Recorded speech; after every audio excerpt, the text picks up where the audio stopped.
최근에 빅7 종목 중에 미친 상승률을 보이는 종목이 있습니다. 바로 메타죠. 페이스북의 모기업 메타가 나스닥 최장기간 연속 상승 기록을 갈아치웠습니다. 뉴욕 증시에 따르면 메타의 주가는 전거래일 대비 0.78% 오른 725.38달러를 기록했는데요. 메타의 주가는 최근 파죽지세의 상승세를 기록 중입니다. 1월 17일부터 상승세를 탄 메타의 주가는 무려 12일까지 18거래일 연속 오름세를 이어갔습니다. 미국 CNBC 등은 메타가 나스닥 100 지수를 산출하기 시작한 1985년 1월 31일 이후 최장기간 연속 상승 기록을 계속 갈아치우고 있다고 보도했는데요. 이 기간 메타의 주가는 612.77달러에서 725.38달러로 무려 18.3% 상승했고 사상 최고가도 연일 경신 중에 있습니다.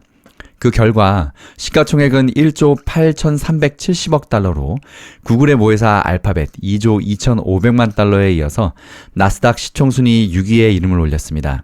이는 엔비디아, 마이크로소프트, 애플, 알파벳, 아마존, 메타, 테슬라 등 미국 증시를 이끌고 있는 매그니피센트 7의 주가가 최근에 부진한 흐름을 보이는 것과는 완전히 대조적인데요.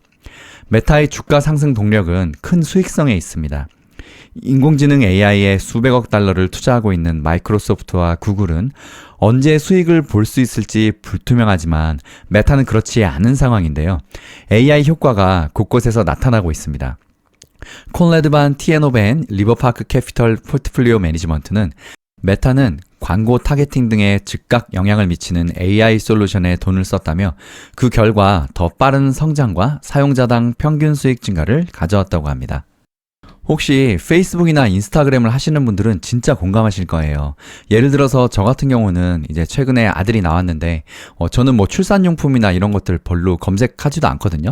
그런데 인스타 피드에서 어느 순간부터인가 계속 무슨 아기용품, 아기 재우는 법, 아기 트름 시키는 법 이런 식으로 계속 그 광고가 아기에 관한 것들만 나옵니다.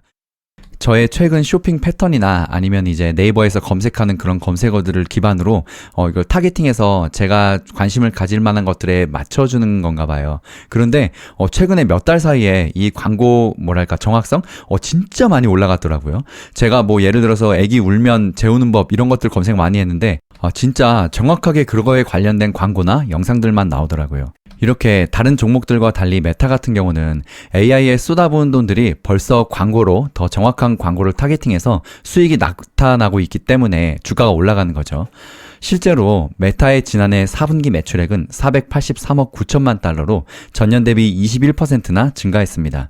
당기순이익은 208억 4천만 달러로 1년 전에 140억 2천만 달러보다 무려 48.6%나 늘었습니다.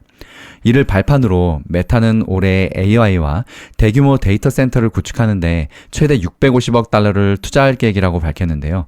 이 규모 역시 지난해보다 30%나 늘어난 수치입니다. 도널드 트럼프 대통령과의 관계 개선 가능성에도 주가가 긍정적인 영향을 미치고 있는데요. 실제로 마크 저커버그 메타 최고 경영자는 지난해 미국 대선 이후 트럼프 대통령의 사저가 있는 플로리다 마러라고를 2차례나 방문했습니다. 1월 20일 열린 트럼프 대통령 취임식에도 참석했습니다. 다음 트레이드 데스크 봅니다. 일반 투자자분들에게는 조금 생소한 종목일 수도 있는데요. 디지털 광고 플랫폼 기업이자 국민연금에 투자적으로 알려진 트레이드 데스크가 부진한 실적에 시간외 거래에서 오늘 주가가 폭락했는데요. 트레이드 데스크 주가는 뉴욕 증시 마감 후 전장 대비 27% 이상 급락한 89.1달러를 나타냈습니다. 트레이드 데스크는 4분기 매출이 7억 4,100만 달러로 집계됐다고 밝혔고 이는 시장 예상치인 7억 5,900만 달러보다 낮은 수준입니다. 4분기의 실적은 회사 측에서 제시했던 전망에도 못 미쳤는데요. 트레이드 데스크는 지난 11월까지만 해도 4분기 매출이 최소 7억 5,600만 달러를 기록할 것이라고 공언한 바 있습니다. 4분기 조정 주당순이익 EPS는 0.59달러로 예상치인 0.57달러를 간신히 상회했지만 투자자들은 매출과 매출 전망에 주목했는데요. 트레이드 데스크의 매출 전망도 부진했습니다. 회사는 1분기 매출 전망을 최소 5억 7,500만 달러로 제시했는데 이는 팩트셋이 예상했던 것 5억 8,200만 달러보다도 낮은 수준입니다. 다음 반도체 종목들 봅니다. 전일 0.58% 하락했던 엔비디아가 오늘은 1% 이상 하락한 가운데 인텔이 7% 이상 또 급등하면서 반도체 지수가 소폭이나마 상승 마감했는데요. 뉴욕 증시에서도 반도체 지수는 오늘 0.21% 상승한 5,090을 기록했습니다. 엔비디아는 1.25% 하락한 131.14달러로 장을 마감했는데 이는 단기 급등에 따른 조정으로 보이는 수준입니다. 엔비디아는 딥시크 충격 이후 인공지능 AI 전용 칩 수요가 줄 것이란 우려로 주가가 연일 급락했었는데요. 하지만 최근 실적을 발표한 빅테크 기업들이 AI 예산을 대폭 늘린 것으로 드러남에 따라서 최근 들어서 급반등했습니다. 엔비디아는 오늘과 전일 이틀 연속 하락했지만 5거래일 기준으로 여전히 5% 상승한 상태이고 이에 따라 단기 급등에 따른 조정이 이틀간 지속되고 있는 것으로 보입니다. 엔비디아가 하락했지만 경쟁업체인 AMD는 0.5% 상승했고 AMD뿐만 아니라 오늘 인텔은 7.2% 급등한 22.48달러를 기록했습니다. 어제도 인텔은 6.07% 급등했었습니다. 이는 전일에 제이디 벤스 미국 부통령이 파리에서 열린 인공지능 AI 서밋 연설에서 미국의 이익을 지키기 위해 트럼프 행정부는 가장 강력한 AI 시스템이 미국에서 설계되고 제조된 칩으로 미국에 구축되도록 할 것이라고 말했습니다.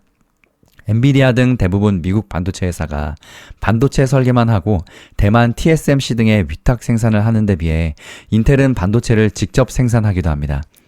이에 따라서 벤스 부통령의 발언으로 인텔이 가장 큰 수혜를 입을 것이란 기대로 인텔은 간만에 이틀 동안 급등했었습니다. 벤스 호재가 이틀 연속 지속되며 인텔은 2거래일 만에 분위기를 완전 바꿨는데요.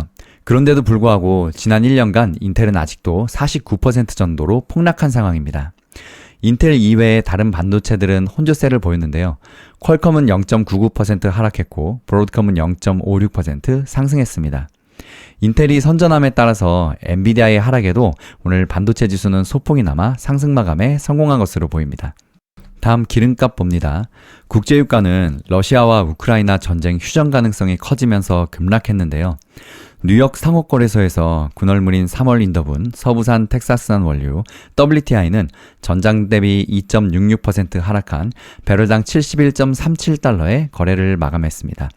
글로벌 벤치마크인 브렌트유는 2.36% 하락했습니다. 오늘 도널드 트럼프 미국 대통령은 블라디미르 푸틴 러시아 대통령과 전화통화를 한 뒤에 러시아 우크라이나 전쟁 종전 협상을 즉각 시작하기로 합의했다고 밝혔는데요. 트럼프 대통령은 이날 자신의 소셜미디어 트루스 소셜을 통해서 푸틴과 상호 방문을 포함해서 긴밀히 협력하기로 합의했다고 밝힌 뒤 우리는 양측 협상팀이 협상을 즉각 개시하도록 하는데 합의했다고 말했습니다. 우선 우리 둘 다 동의했듯이 러시아와 우크라이나 전쟁에서 수백만 명의 사상자가 발생하는 것을 막고 싶다고 적었는데요. 이어 방금 젤렌스키와도 통화를 했다고 밝혔습니다. 대화는 아주 잘 진행됐다며 그는 푸틴 대통령처럼 평화를 이루고자 한다고 전하기도 했습니다. 미국 증시 브리핑은 이것으로 마칩니다. 다음 영상은 힐링 여행자님의 영상으로 이어집니다. 힐링 가족 여러분 행복한 하루 보내세요. 성공투자 파이팅!